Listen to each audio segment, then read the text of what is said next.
ભરૂચની નવી વસાહતના રહીશોને drainage line damage થવાથી ઉભરાતા ગંદા પાણીથી ભારે હાલાકીનો સામનો કરવો પડી રહ્યો છે।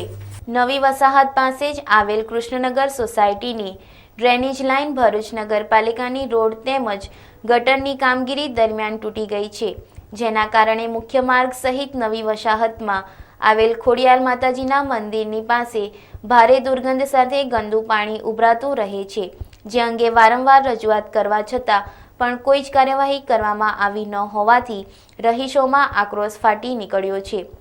નવી વસાહતના રહીશો આ સમસ્યાનું નિવારણ નહીં આવે તો આગામી દિવસોમાં ઉગ્ર આંદોલન કરવાની ચીમકી પણ ઉચ્ચારી રહ્યા છે।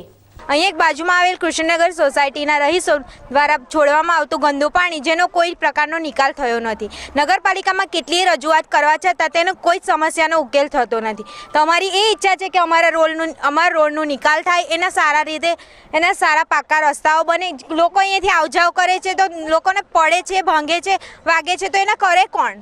એની જવાબદારી કોની? સાહેબ, હું નવી વસાહતમાં રહું છું ને મારો હાથ આ રસ્તો બનતો ને એને લીધે મારો હાથ ભાગી ગયો છે ને હું પડ્યો ગાડી લઈને કે આ રસ્તો તમે બનાવો ને નહીં બનાવો તો અમે આગળ કાર્યવાહી કરીશું ને આ બધું તમે સમસ્યાને હલ કરો, બરાબર છે? આ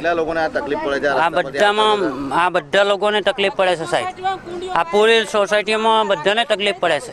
અમે કાર્યવાહી કરીએ પણ અમારું કોઈ ચલાવતું નહીં, અમને કોઈ માનતું બી નહીં ને ના કરો તો અમે પછી એને આગળ કાર્યવાહી બીજી મોટી કરીશું। જે શક્તિનાથ ખાતે જિનાલય આવેલું છે જૈનોનું, એ જિનાલયના જૈન સાધ્વીઓ જે છે એ ઉઘાડા પગે અહીંયાથી તપસ્વીઓ અહીંથી દર્શન માટે શક્તિનાથ ખાતે જાય છે, તો શું આ ડ્રેનેજની લાઇનનું ગંદા પાણીમાં અંદરથી એ લોકોએ જવાનું વાળો આવે?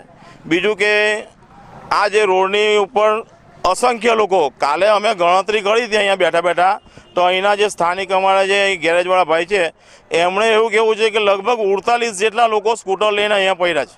તેની અંદર એવી દયનીય હાલત હોય કે ભાઈ જે બાળકને લઈને જે લેડીઝ બેઠી હોય ને એ લોકો ગટરમાં પડતા હોય, તો કાલે તો એક છોકરાના નાકની અંદરથી ને કાનમાંથી લોહી નીકળ્યું છે।